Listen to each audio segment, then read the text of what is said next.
میں نے کہا جب اہل حدیث 2-3 بیٹھے ہوں گے نا پھر ہم بریلویوں سے نہیں لڑیں گے، آپس میں لڑیں گے، یہ ہمارا مزاج ہے۔ پھر وہ اب مثال کوئی بھی مسئلہ دنیا کا بتا دو جس میں اہل حدیث سارے متفق۔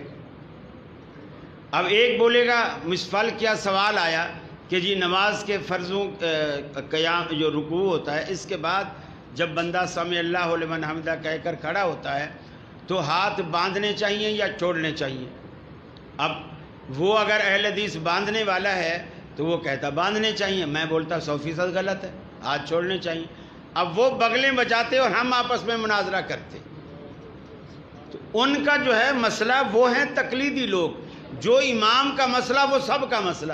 ہم تو ہیں بے پیرے لوگ، ہمارا تو امام ہی کوئی نہیں ہے، ہم تو بے مرشد لوگ ہیں، تو ہم کس کی بات کو فالو کریں گے؟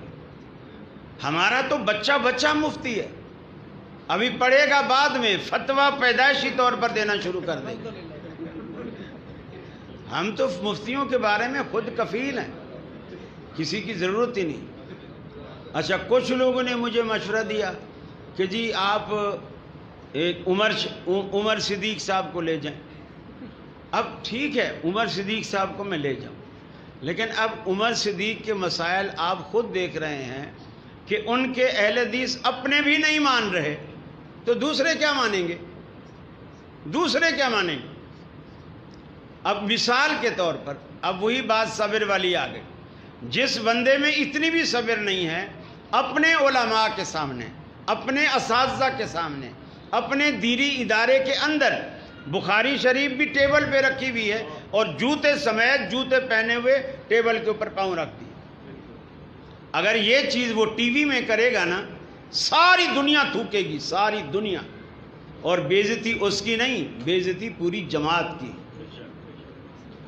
تو اس طرح غلط الٹے سیدھے مشورے نہ دیا کرو۔ اور تیسری اور آخری بات یہ، وہ چینل میرے نہیں ہیں کہ میں جب چاہوں جس کو چاہوں لے جاؤں، میری مرضی سے ایسا نہیں ہوتا۔ اگر میری مرضی سے ہوتا تو میں بولتا فلاں کو بھی آپ نہ بٹھاؤ، فلاں کو بھی نہ بٹھاؤ، فلاں کو بٹھاؤ۔ ایسا نہیں ہوتا ہے۔